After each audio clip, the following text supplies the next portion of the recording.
কাণ্ড দেখেছো? আমি এখনও ঘুম থেকে উঠিনি, এখনও বিছানায় লেপ মুড়ি দিয়ে পড়ে আছি। তো যাই হোক, উঠে পড়ি এবার। আর মেয়ে এখনও ঘুমিয়ে আছে আর হাজব্যান্ড উঠে গেছে। তো উঠেই আগে ফার্স্ট ঘড়িটার দিকে তাকাচ্ছি যে কটা বাজে। তারপরে ঠাকুর প্রণাম করে রোজকারের মতো এবার উঠে যাব ধীরে ধীরে। আর আমার ঘরে না একটা গণেশ ঠাকুর আছে, তো যেটাকে আমি খুব মানি। তোমরা আমার আগের ব্লগেও দেখেছো। তো সেইটাকে প্রণাম না করলে আমার দিনটা যেন শুরুই হয় না। তো যাই হোক, সেটাকে প্রণাম করে তারপরে কাজের উদ্দেশ্যে একেবারে মাঠে নেমে পড়তে হবে।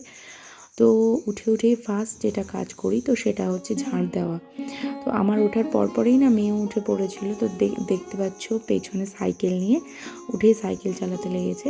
তো আমি উঠেই ফার্স্ট কাজ যেটা ঝাড় দেওয়া সেটা শুরু করে দিয়েছি। সকালে বাসি ঘরদোর, যদিও সারাদিনে আমি অনেকবার ঝাড় দিই, যেটা তোমরা আমার আগের ব্লগে দেখেই থাকবে। তো যতই বারে বারে ঝাড় দিই তাও সকালে বাসি ঘর ঝাড় না দিয়ে, বাসি জামা কাপড় না চেঞ্জ করে তো রান্নাঘরে যাওয়া যায় না। তো বাসি কাজগুলোই আগে সেরে নিচ্ছি। আর সকালে ঝাড় দেওয়াটা না অন্য টাইমে ঝাড় দেওয়ার থেকে একটু পরিপাটি করে হয়। কেন বলো তো? কারণ অন্য টাইমে ঝাড় দিলে এতটা আমি পরিপাটি করে ঝাড় দিই না, এখন যতটা জিনিসপত্র সরিয়ে সরিয়ে ঝাড় দিই।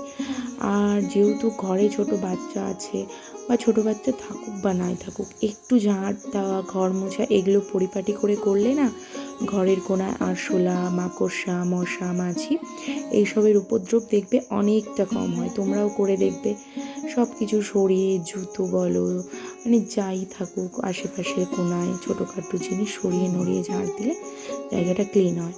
তো তারপরে দেখো একেবারে চুড়িদারটা চেঞ্জ করে একটা নাইটি পরে চলে এসেছি রান্নাঘরে। তো এসেই যেটা প্রথম কাজ, আগের দিন রাতের ভিজিয়ে রাখা আমন্ডগুলো খোসা ছাড়িয়ে রেডি করে রাখা। কারণ মেয়ে আর হাজব্যান্ড মুখ ধোয়া হয়ে গেলে ওদেরকে আমি এগুলো দিয়ে দেবো। তো ওই খোসা ছাড়িয়ে রাখলে আমার তখন চট করে আমি দিয়ে দিতে পারবো।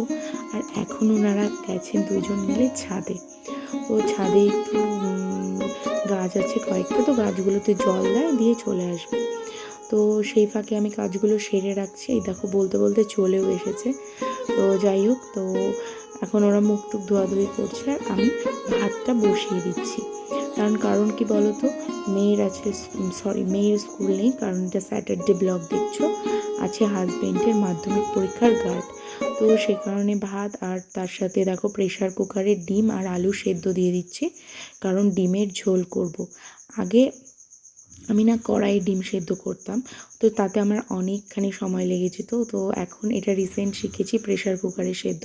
তো তোমরাও করে দেখবে প্রেশার কুকারে ডিম আর আলু যেভাবে কড়াইয়ে দাও সেদ্ধ, সেভাবে একইভাবে দেবে। আর 3টে থেকে 4টে সিটি মেরে দেবে, দিয়ে সঙ্গে সঙ্গে প্রেশারটা খুলে দেবে। দেখবি কি সুন্দর ডিমও সেদ্ধ হয়ে যাচ্ছে, তার সাথে আলুগুলো কোনো তাড়াতাড়ি বেশ হয়ে যায়।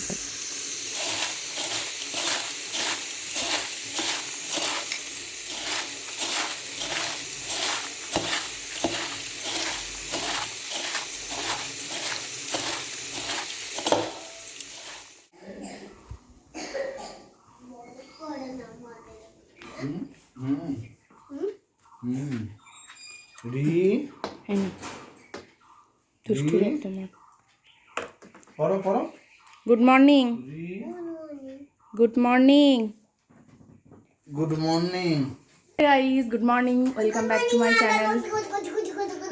আর লিটল একটা তোমাদের নতুন একটা ভিডিওতে অনেক অনেক স্বাগত জানিয়ে আজকের ব্লগটা শুরু করছি। আর থ্যাংক ইউ সবাইকে আমার 1000 সাবস্ক্রাইবার কমপ্লিট করে দেওয়ার জন্য।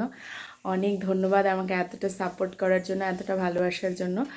তো সকালবেলা এখন মিঠি আজকে ওর বাবার কাছে সকালের টাইমটা একার দিন দায়িত্ব দিই ওর বাবার কাছে পড়তে বসার, আর সন্ধ্যেবেলাটা আমি পড়াই।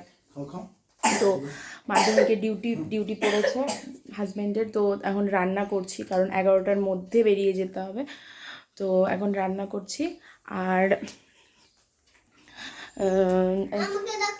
এই তো তোমাকে দেখিয়েছি, এই তো তুমি। তো এখন রান্না করছি, তো রান্নাটা চটপট করে সেরে নিই, ভাত অলরেডি বসিয়ে ফেলেছি। তো দেখতে থাকো ব্লগটা, আশা করি ভালো লাগবে। আর সঙ্গে থাকো, আর এই ভালো লাগলে একটা লাইক কমেন্ট অবশ্যই করো। মুড়ি খাবার পর কর্তামশাইয়ের আবার হুকুম, চা করো। আবার রান্নাটাকে থামিয়ে এবার চা বসিয়ে দিলাম। তো তার সাথে একটু আদা, একটু তেজপাতা এইসব দিয়েই চাটা করে নিচ্ছি, কারণ দুধটা না আমার কাছে বেশি কোয়ান্টিটিতে ছিল না, যেহেতু আজকে অল্প দুধ নিয়েছি আর মেয়ে খায়। তো সেই কারণে দেখো খুব অল্প পরিমাণ দুধ দিয়ে দুধ চাটা বানিয়ে নেব। আর এরপরে এখনও রান্নাটা বাকি আছে। একা হাতে যখন সব এই কাজগুলো সামলায় না, তখন নিজেই একাধ সময় অবাক হয়ে যায় যে এত কম বয়সে সমস্ত সংসারের দায়িত্ব বলতে প্রায় 90% কাজের দায়িত্ব, সবার খাওয়া দাওয়া দেখাশোনা করা, সব কিছু পরিষ্কার পরিচ্ছন্ন বাড়িঘর রাখা সম্পূর্ণ আমার উপর নির্ভরশীল।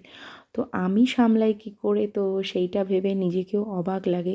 পরে যখন ভিডিওগুলো এডিট করে নিজের কাজ দেখে তো নিজেই অবাক হয়ে যায়। তো যাই হোক, ফাইনালি রান্না হয়েছে মটরশুঁটি দিয়ে বাঁধাকপির তরকারি আর ডিমের ঝোল বা ডিমের কারি। দেখো একটু কারির মতন করেই ঘন করে ঝোলটা করেছি।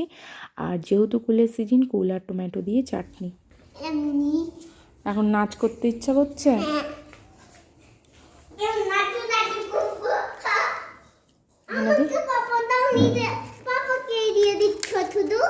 না,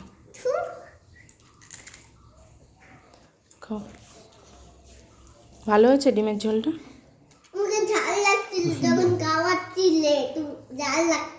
তো বলনি তো, আমি বকা দিয়েছিলাম তাই?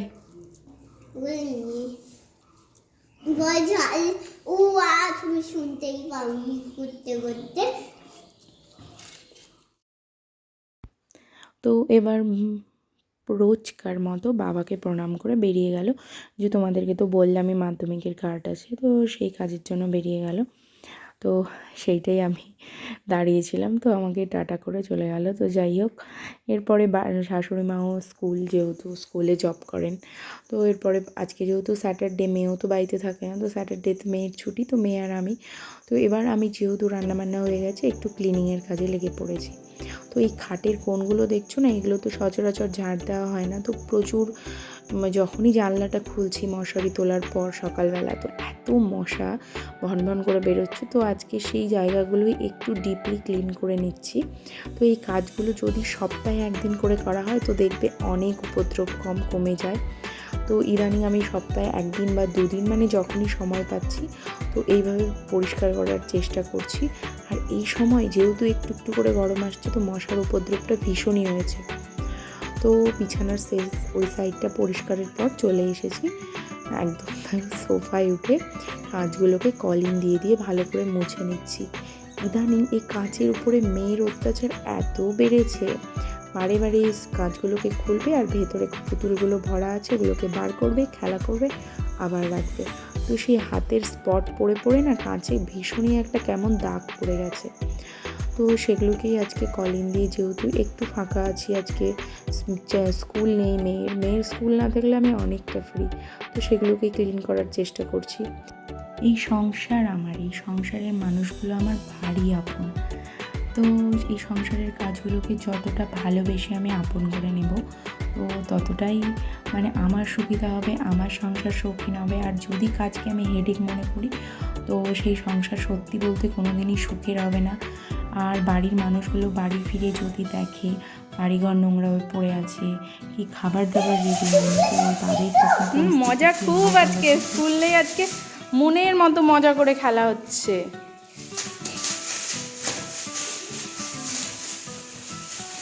ক্লিনিংয়ের কাজগুলো, হ্যাঁ এই তো দেখা, এই তো তো একটু করে ক্লিনিংয়ের কাজগুলো করছি, দেখলে ঘরটাও ক্লিন করলাম। আর এখন না ফ্রিজটাকে পরিষ্কার করব। তো সবজি ছিল আমি এইখানটায় বার করে রেখে দিয়েছি, হ্যাঁ। আর এটা সবজির খোসাগুলো আছে, এগুলো ফেলে দেবো। তো যাই হোক, সবজিগুলো বার করে রেখে দিয়েছি। আর ফ্রিজের অবস্থাটা জাস্ট দেখাই। এগুলোতে আচার, সস, এখানে টক দই, এখানে ডিম, তো এইসবই আছে। আর এইখানে পালংয়ের শীষ, বাঁধাকপি, তারপরে নিচের এই সবজির যে বাস্কেটটা থাকে এইটাকে সরালাম। মানে এইখানে এই দাগ নিয়ে চলে এসেছি।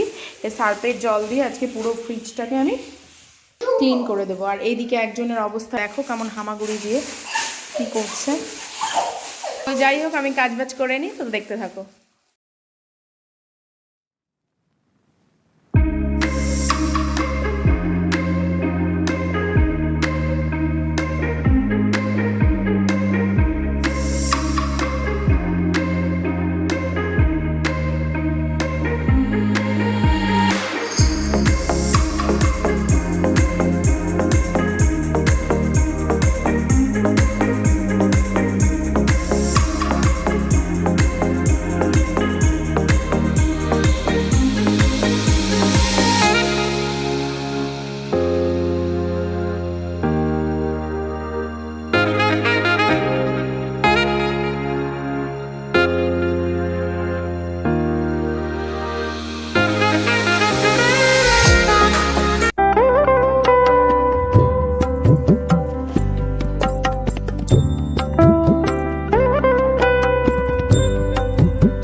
এখন বাজে 1:45, এখন মেয়েকে খাওয়াবো।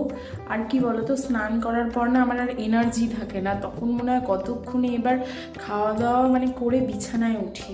স্নান করার আগে যত পারবো কাজ করে নেব, কিন্তু স্নান করার পর আর পারি না তখন। হ্যাঁ বাবা,